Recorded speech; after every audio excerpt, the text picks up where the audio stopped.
Bonjour, le but de cette vidéo est de présenter le test ELISA. Le test ELISA, c'est un test immunologique qui permet de rechercher la présence de molécules dans des liquides biologiques, du sang par exemple. Ce test est réalisé en laboratoire, mais aussi en TP. Par exemple, pour faire un dépistage du sida, on va rechercher dans le sérum d'un individu s'il possède les anticorps spécifiques du virus VIH. Ou alors, un autre exemple, on peut utiliser ce test pour déterminer le statut vaccinal d'une personne. Par exemple, pour la rougeole, on va rechercher dans le sérum de cette personne si elle possède assez d'anticorps contre la rougeole.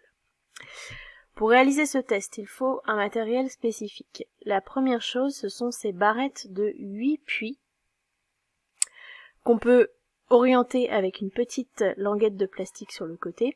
Ces 8 puits, je vais les schématiser de cette manière par un simple récipient rectangulaire. Et ce que je rajoute sur mon schéma, c'est qu'au fond des puits, on ne le voit pas sur la photo, il y a des antigènes qui ont été fixés par le fabricant. Et ces antigènes sont tous les mêmes, ce sont les antigènes d'un agent infectieux. Le deuxième matériel dont on aura besoin, ce sont des différentes solutions. La première, c'est le sérum à tester. Le sérum, c'est la partie liquide du sang d'un individu. Donc, cette partie liquide contient les différents anticorps fabriqués par cet individu.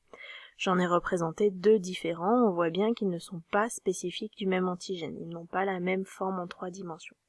Ce sérum, il est le plus souvent fourni dans un tube Eppendorf qui sera fermé, et je le dis maintenant pour ne pas le répéter ensuite, on prélèvera la solution dans cet Eppendorf grâce à des pipettes ou des micropipettes. Il faut absolument être rigoureux et ne pas mélanger les pipettes dans les différentes solutions, donc les identifier par exemple au feutre.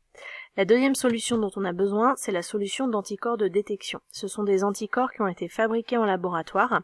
Ils sont spécifiques de la partie constante des anticorps naturels et ils sont associés à une enzyme. On va reparler de l'enzyme juste après. On appelle ces anticorps aussi anticorps traceurs. On va comprendre pourquoi. La troisième solution, c'est celle du substrat de l'enzyme dont on vient de parler. Le substrat, c'est une molécule incolore qui, si jamais elle est mise en contact avec l'enzyme dont on vient de parler, va être transformée en un produit coloré. La dernière solution qu'on va utiliser, c'est une solution de rinçage. C'est un produit qui va permettre d'éliminer toutes les molécules qui ne vont pas être fixées dans les puits. On en a besoin d'un grand volume, donc souvent elle est plutôt fournie dans un tube à essai. Alors, c'est parti pour essayer de comprendre comment cela fonctionne. On va commencer par le cas du dépistage, par exemple, du sida.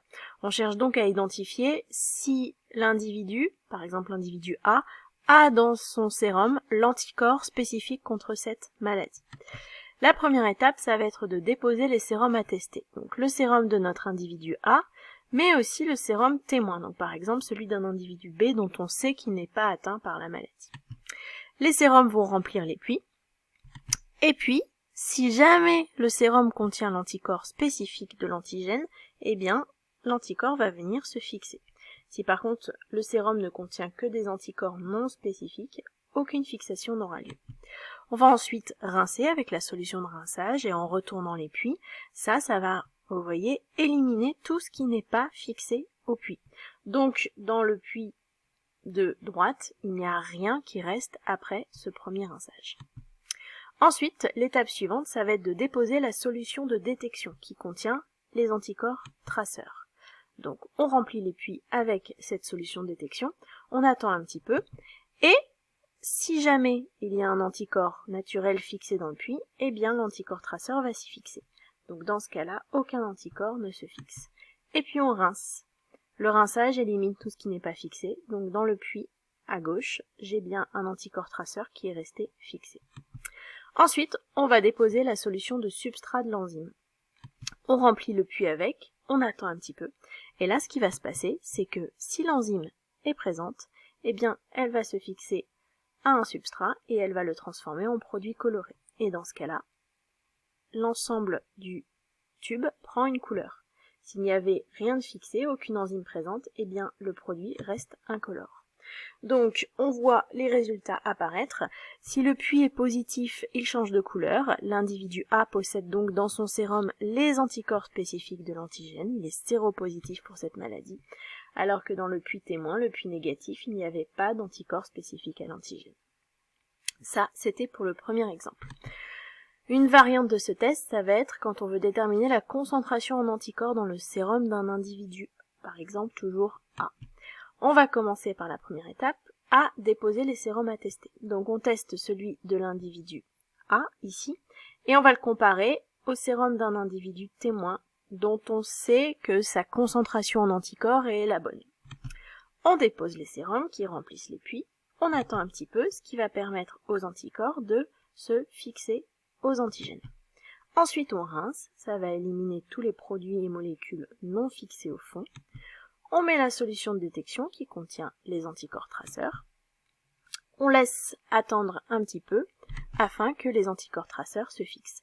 La différence ici entre les deux puits, c'est qu'ici il n'y a qu'un petit peu, une faible concentration d'anticorps fixés, donc seulement quelques anticorps traceurs vont pouvoir s'accrocher, alors qu'ici on a un nombre plus grand d'anticorps traceurs s'accrochant.